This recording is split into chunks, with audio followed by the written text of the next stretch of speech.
My fiancé smiled at the Christmas brunch. My ex proposed yesterday. I said yes. I nodded once. All right. I slipped the red envelope under the tree, addressed to the person who signs his bonuses. But she wasn't expecting who was waiting. I'm 32, been engaged for 8 months, and I just learned that some people collect backup plans like they're collecting ornaments. We met 2 years ago at a mutual friend's wedding. She was funny, smart, had this energy that made every room feel lighter. We moved in together after a year. I proposed last April on a beach weekend. She cried, said yes, posted it everywhere, started planning immediately. Venue booked for next June. Deposits paid. Invitations designed. Everything was moving forward. Her ex was someone she'd dated for 3 years in her 20s. They broke up 5 years ago. Badly, from what she'd told me. He'd cheated. She'd left. They hadn't spoken since. Or so I thought. 3 months ago, he moved back to our city. She mentioned it casually one night while we were watching TV. Hey, so my ex is back in town. He reached out, wants to apologize for how things ended. I looked over at her. Okay. You gonna meet him? I think so. Just coffee. Get some closure, you know? Sure. Want me to come? She laughed. Why would you come? It's just closure. Ancient history. I shrugged. Told myself I trusted her. Told myself I was being secure and mature. She met him that Saturday. Came home 3 hours later looking thoughtful. How'd it go? Good. He apologized. Said he's been in therapy. Working on himself. He seems different. That's good. Closure is important. Yeah. It felt good to hear him take responsibility. I thought that was the end of it. It wasn't. The coffee meetings became regular. Once a week, then twice a week. She'd tell me about them casually, like she was telling me about grocery shopping. He was struggling with his career. He was lonely in the city. He valued her advice. She was just being a friend. Doesn't he have other friends? He's new here. Well, new again. I'm just helping him adjust. Right. I started noticing little things. She'd check her phone more during dinner. She'd smile at texts in ways she didn't smile at mine anymore. She started dressing nicer on the days she was meeting him. Not obvious, just nicer. You look great. Thanks. Just felt like making an effort today. For coffee with your ex? For myself. Don't start. I didn't start. I just watched. Watched her pull away slowly. Watched her laugh less at my jokes. Watched her stay up late texting someone. Watched her create distance between us that hadn't been there before. 2 weeks ago, she told me he'd gotten a promotion at work. Big finance job.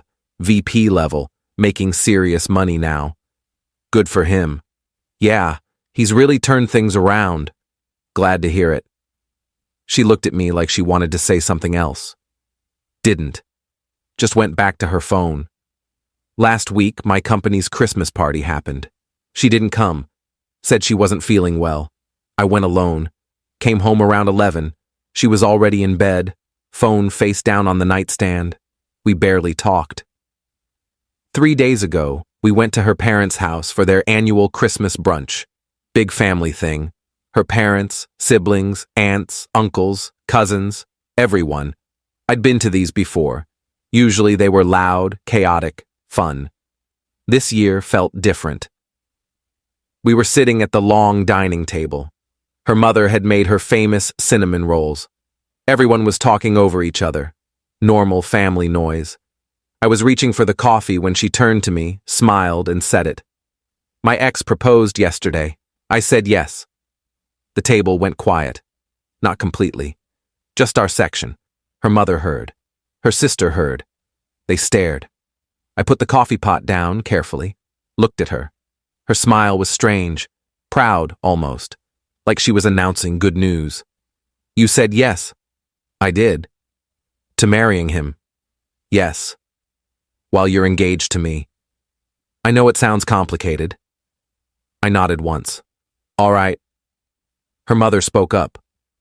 Sweetheart, what are you talking about? My fiancé looked at her mother, then at me.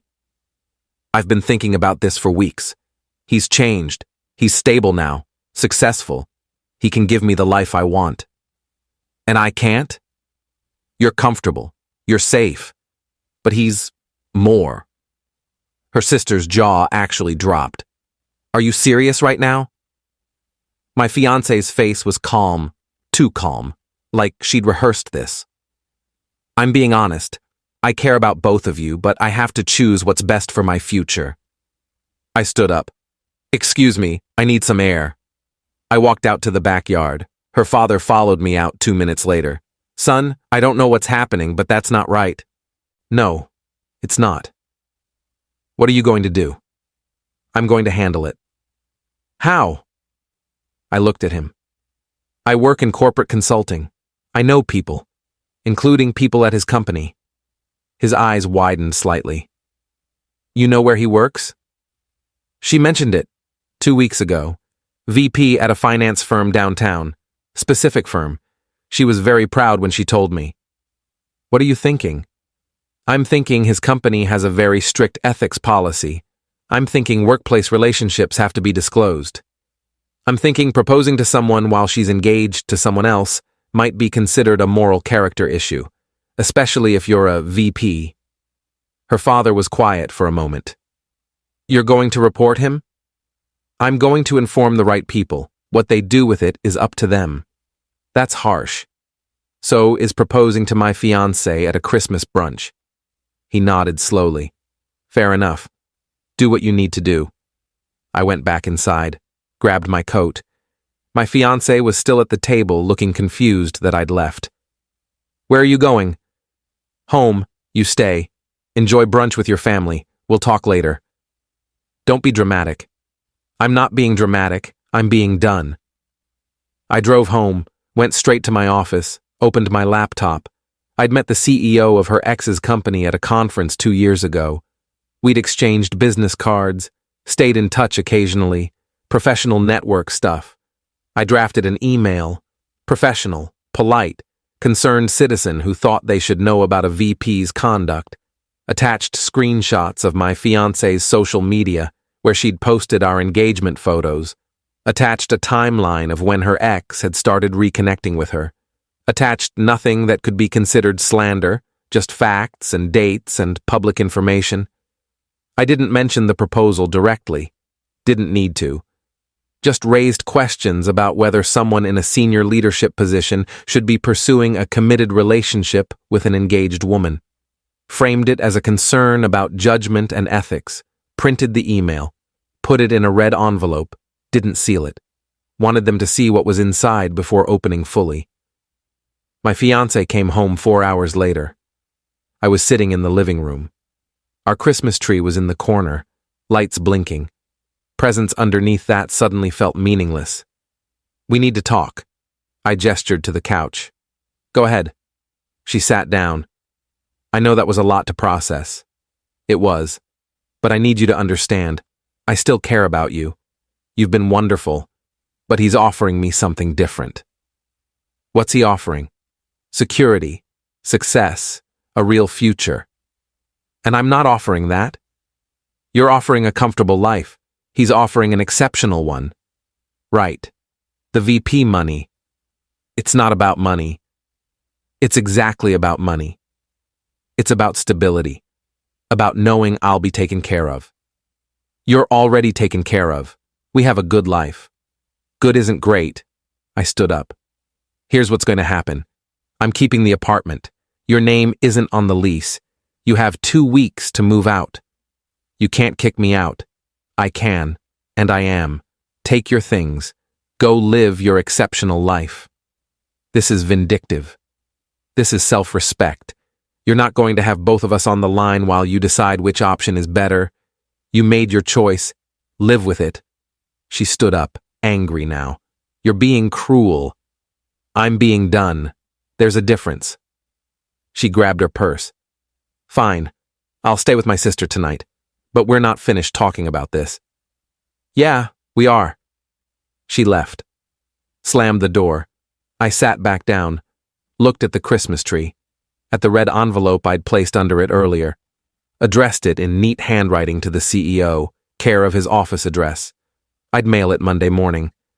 But first, I wanted it under that tree, a reminder to myself that sometimes the best revenge isn't dramatic, it's informative. Update 1. She came back Sunday morning, let herself in with her key. I was making coffee when she walked in. We need to talk about this like adults. I thought we did that yesterday. No, you made unilateral decisions yesterday. I need you to understand my perspective. Your perspective is, you want to marry your ex while still engaged to me. I understand perfectly. She sat at the kitchen table. I stayed standing. I'm not trying to hurt you. And yet, I'm trying to be honest, to not lead you on. You're engaged to me. You've been planning a wedding with me. You're already leading me on. I didn't mean for it to happen like this. How did you mean for it to happen? She hesitated. I thought I'd figure it out, before having to choose. You mean you thought you'd keep both options open until you decided which one benefited you more? That's not fair. It's accurate. She looked at the Christmas tree, saw the red envelope. What's that? Christmas card. To who? Someone who needs to know something. She squinted at the address. Her face changed. Is that his company? Might be. What did you do? Nothing yet. Just prepared some information for people who might find it relevant. You're going to tell his company about us? I'm going to inform them that their VP might have judgment issues. What they do with that information is up to them. She stood up fast. You can't do that. You'll ruin his career. He tried to ruin my engagement. Seems fair. This is insane. You're being vindictive and petty. I'm being informative. Big difference. If you send that, I'll never forgive you. I'm not asking for forgiveness. I'm asking you to leave. She stared at me. You've changed. No, I just stopped accepting disrespect quietly. She grabbed the red envelope. I didn't stop her. She opened it, read the first few lines. Her face went white. You can't send this. Already planning to. Tomorrow morning. Please. I'm asking you not to. I'm asking you to move out. Looks like we're both asking for things we won't get. She put the envelope back under the tree. Carefully. Like it might explode. If you do this, you'll regret it. I already regret the last 8 months. Can't get much worse. She left. This time she took her key off her keychain and left it on the counter. Progress. Update 2. Monday morning, I mailed the envelope.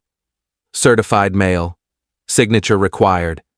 The woman at the post office asked if it was important. Very. Someone's getting a serious Christmas card. Something like that. I went to work, tried to focus, couldn't really, kept checking my phone. No messages from my fiancé, ex-fiancé, I guess. That was going to take getting used to. Around 3 p.m., I got a call from her sister. We'd always gotten along well.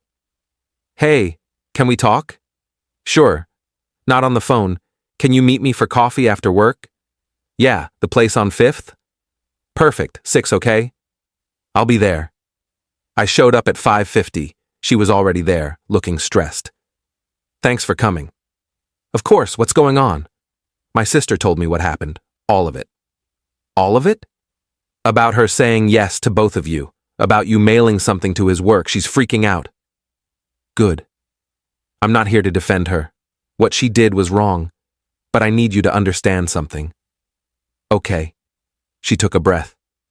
He's been manipulating her. I've watched it happen. He came back into her life and started selling her this fantasy, expensive dinners, talking about the life they could have had, making her doubt what she has with you. She's an adult. She made choices. I know. But he's been in her ear for months, telling her you're not ambitious enough, that she deserves more, that he can give her things you can't. And she believed him. She got confused, blinded by the idea of a different life. That doesn't change what she did. No, it doesn't. But I'm asking you to think about what you're doing. If you destroy his career, you might destroy her too. She destroyed our engagement at a Christmas brunch in front of her family. She nodded. Fair point. I'm not trying to hurt her. I'm trying to make sure he faces consequences for his actions. What actions? Besides being sleazy? He pursued a woman he knew was engaged. He proposed to her knowing she was planning a wedding with someone else. He's a VP at a finance company. Those companies care about character, about judgment, about ethical behavior. He showed none of those things. She was quiet. You really sent it? This morning. What do you think will happen? I think they'll investigate. I think they'll find out he's been involved with an engaged woman. I think they'll question his judgment. Maybe nothing happens. Maybe something does. Either way, it's out of my hands now. She's going to hate you for this. She already chose someone else over me. Don't think it can get much worse. Her sister sighed. For what it's worth, I'm sorry. You didn't deserve this. No, I didn't. We talked for another hour. She told me her parents were furious with my ex-fiancé, that the family was divided. Some thought she was brave for following her heart. Most thought she was reckless and cruel. Her mother hadn't spoken to her since the brunch. I drove home feeling hollow. The apartment was quiet. Her things were still there, closet half full, bathroom products on the counter, reminders everywhere of a life we'd been building together. I started packing her stuff. Boxes from the storage unit, clothes, shoes, toiletries, books, everything that was hers. Took me 3 hours, 10 boxes total, stacked them by the door, texted her, "Your things are packed. Pick them up this week or I'm donating them." She didn't respond. Update 3. Wednesday morning, I got a call from an unknown number. Almost didn't answer. Hello? Hi, I'm calling from the Ethics Compliance Department at a finance company downtown. Am I speaking with the person who sent a letter to our CEO on Monday? My heart jumped. Yes, that's me. We've received your letter. We'd like to ask you some questions if you have time. Now? If possible, or we can schedule something. Now is fine. They asked me to verify everything I'd written, dates, timeline, how I knew the information was accurate, whether I had proof of the engagement, social media posts, wedding deposits, venue contracts. I have all of it. Can you send those to us? Absolutely. And you're certain about the timeline? That he was actively pursuing her while she was engaged? Positive. She told me herself, at her family's Christmas brunch, in front of multiple witnesses. There was a pause. That's quite bold. That's one word for it. We take these matters seriously. Thank you for bringing this to our attention. What happens now? We investigate. We interview relevant parties. We make a determination about whether conduct violations occurred. How long does that take? Depends on the complexity. Could be days, could be weeks. Understood. Thank you. They hung up.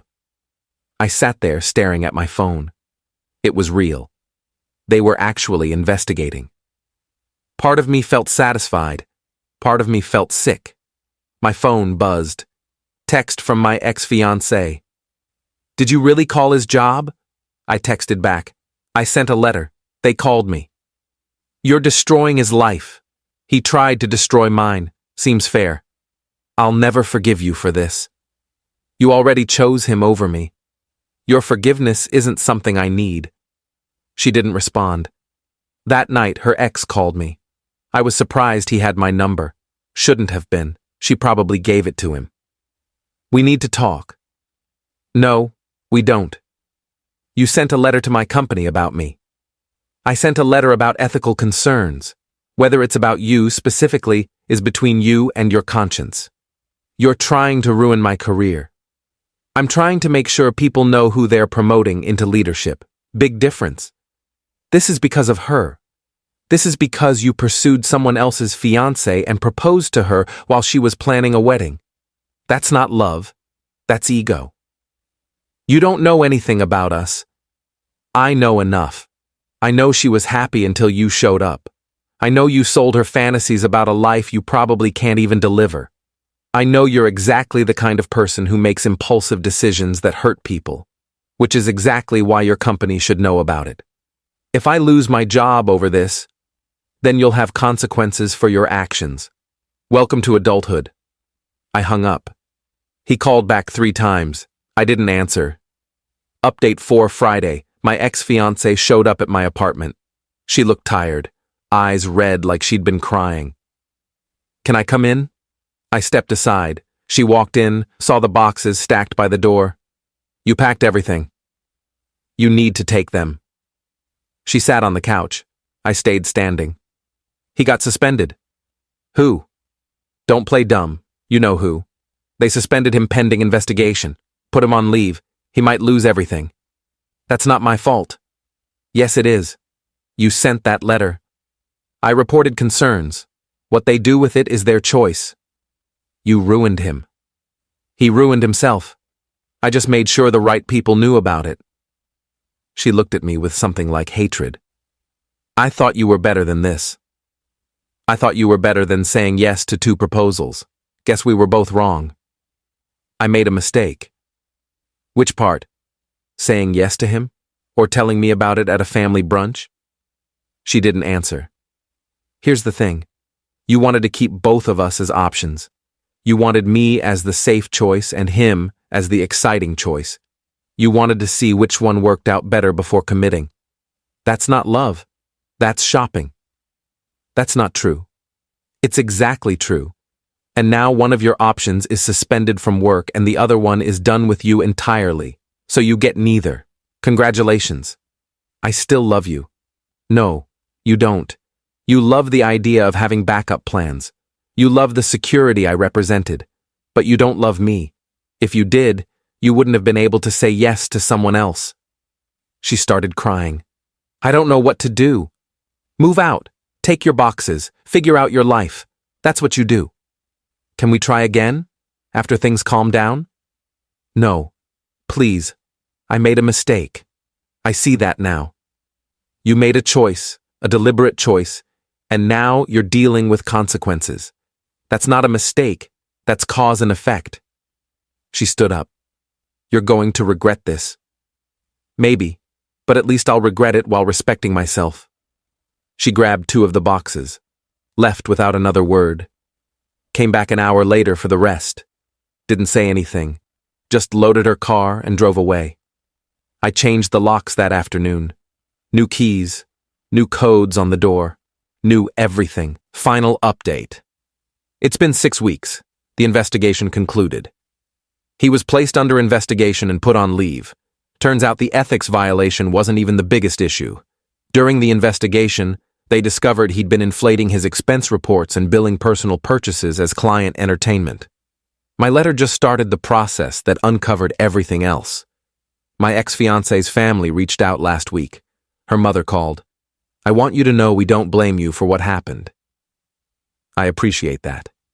She made her choices. She has to live with them. How is she? Not great. He blamed her for his job loss. They broke up. She's staying with her sister. I'm sorry to hear that. Are you? I'm sorry she's hurting. I'm not sorry about the consequences. That's fair. For what it's worth, we always liked you. Thought you were good for her. I thought so too. She paused. Would you ever consider talking to her? Not about getting back together? Just closure? No. I got my closure when she told me she said yes to someone else. I don't need more. I understand. Take care of yourself. You too. I canceled the wedding venue, lost the deposit, canceled the photographer, the caterer, the DJ.